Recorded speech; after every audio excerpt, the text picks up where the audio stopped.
So when Ms. Schaefer said that gave the nod to you, well, what was your thoughts when they announced your name? Oh, I'm just really proud of this pony. We just got her in February, and I tore my ACL in April. So just getting back to showing. This is her first outside show ever, and our second show this year. So I'm just really proud of how she's doing. She's young, 3-year-old. So what went to getting her ready for a show like this? A lot of just working her, getting her fit, in shape, making sure she'll stand. Otherwise, she's been pretty good, pretty easy to work with. She doesn't have anything that she really struggles with. So tell me a little more about Pixie. She is a 3-year-old. We got her from Kansas. She's a pony of the Americas. And what does that mean? She is a breed. It actually originated in Iowa from an Appaloosa Shetland pony and Arabian cross. And yeah, she's really easy to work with. Young, she hasn't been a lot of places, but we're getting there. And so how long have you been showing horses yourself? Since I was a baby. I think I started actually showing when I was 3, but I've been riding since before I could walk. So. And have you ever won a championship like this? Yeah, the pony that I had last year, we lost him to a freak accident in February, but he was my show pony, and we actually won overall pony the year before, and I think for 3 years in a row. So what's it like to have your daughter Myah do shows like this? I'm very, very proud of her and the work that she puts in. She's been doing it since she was 3 years old, so a lot of hard work. She's out there when it's raining, she's out there when there's snow. We don't have an indoor arena, so when we're limited to what the weather says we're gonna do. So, but she works very, very hard. As she mentioned, we lost her show pony this spring, which was very, very difficult for us, but this one, bringing her along, it's very green horse, had very, very little riding, and just being able to bring her in and show her and get her fit and ready for a show, it's just, it means a lot to us. So this is our life.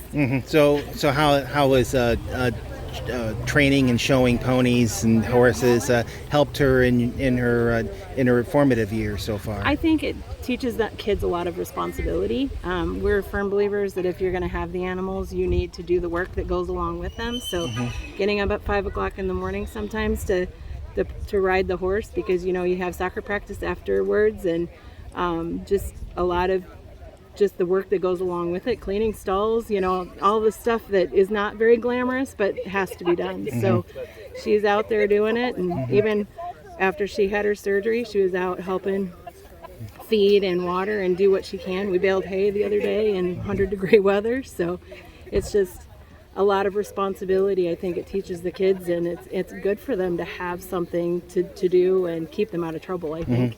And so how is that like, to having somebody a pony that you had trusted for so long with showing, and then having to lose him, and then adjusting to Pixie here? Yeah, it was really difficult. He really was my best friend, but she's helped a lot with that.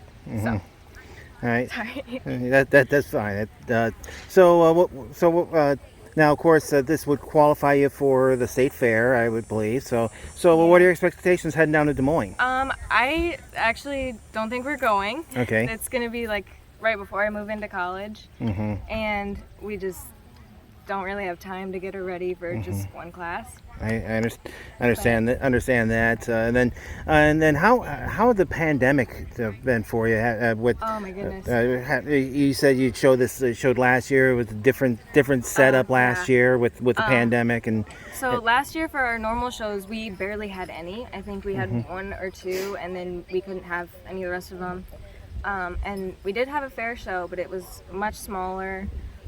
We had it on the fairgrounds on the Ball Diamond, and I mean, we were done showing by noon. It was so small, and it was like really difficult, but also it gave me a lot of time to work with them because we weren't going anywhere. We were stuck at home. So and having to do both do her horse pony duties, and then having school, and then soccer practices. Yep.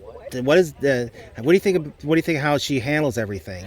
It's a lot of late nights. It's a lot of work. It's a lot of organizing your time. As I mentioned, sometimes she would go right from school to practice, and then sometimes we'd have practice till 9, 10 o'clock at night. So she knew that she had to get up early when it was dark out and get out and work the horse and make sure that got done too. Schoolwork in between times. Sometimes, doing schoolwork in the car or in the truck. We've went to a lot of horse shows where the books come with us and have to use Wi-Fi and get the assignments and stuff done. But just a lot of responsibility. Time management, I think, is key.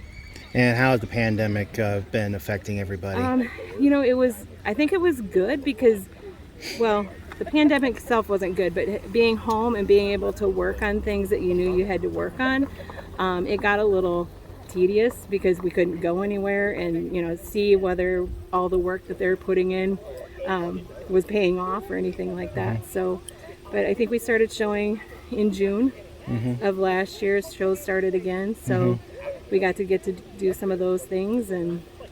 But yeah, the pandemic was tough because you couldn't go out and actually do it. You just thought about doing it, I guess, at home. So as we're looking at halter, this is just like any other species. If you're not familiar with halter, it's just conformation. So just like when we judge market cattle or sheep or dogs or anything on the conformation, there's not a lot you can change about this. It's just what we're looking at for the horses here and how they're put together. So before I let them read the overall results here for the overall grand, just while we've got these folks standing out here, I'm going to stand here a little longer to talk about them. But first thing we're looking at is skeletal structure, balance. That's the most important thing from end to end, is looking at shoulder and hip angles. That creates your back length. We want a short, strong back on our horses so that they last and they can be work animals, whatever their job is, whether it's barrel racing, jumping, Western pleasure, whatever it might be. The short, strong back. The shoulder angle always predicts the stride length. So if you've ever ridden a really bumpy horse that's hard to sit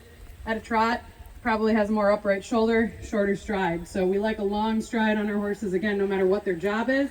That's kind of the beauty of doing halter and conformation. No matter if I had miniatures out here, draft horses, it all kind of predicts form to function.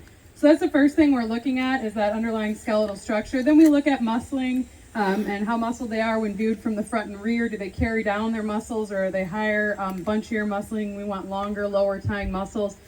Pretty much everything I've seen today here is mostly stock type horses. So we do look for a little bit heavier muscling on them.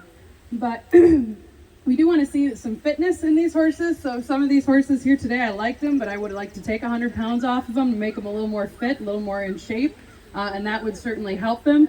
But we've all been there. We've all had probably horses that are easy keepers and they get fat off of air. So some of them here are a little bit more fit. There's a group here in the pen right now, a little bit more fit than the rest. So that's kind of how they sorted themselves out. We also look at feet and legs, or structural correctness. So that's why you saw me walk to the judge and they trot past me, make that corner at the left. We're evaluating them for how they walk, and so how they track, and if they're sound or not. That's where we also see lameness is at the trot. That's why there's a left corner at the trot there. So you can hide a lot when a horse is standing still, but it's pretty hard to hide if they wing their legs out or toe in when they're on the move, because the judge can see that. We also look for breed and sex characteristics. So if they're geldings, do they look male? If they're mares, do they look feminine? Do they have refinedness through their head, clean, tight neck, tight through their throat latch, a smooth top line, or a smooth profile? That's why we always judge our halter horses on the profile, or our halter classes. We like to look on the profile a little bit before we kind of walk around them, because that's the overall picture you get. And then we do look at tracking just in general to see how their stride lengths pans out and how well they track over the ground and if they cover ground. So again, really this is a nice set of overall group here. And I have to say, just give a nod. It's pretty rare that you see a young one out in a final kind of, we call it in this overall or a final drive. To see one that young that can hold itself that well. This one's really a pretty correct baby, maybe just doesn't have the size and substance of these little bit older horses, but pretty correct, pretty actually fit for being a baby, so that's why you see this one end up out here. So really nice job to our halter exhibitors. I'll let them go ahead and read the overall halter plan. Did the time at home help you develop your horses? Yeah, I think so. I mean, working at home, I was working with the pony that I lost, but I think it helped me build up a lot of confidence with riding and showing in general. And yeah.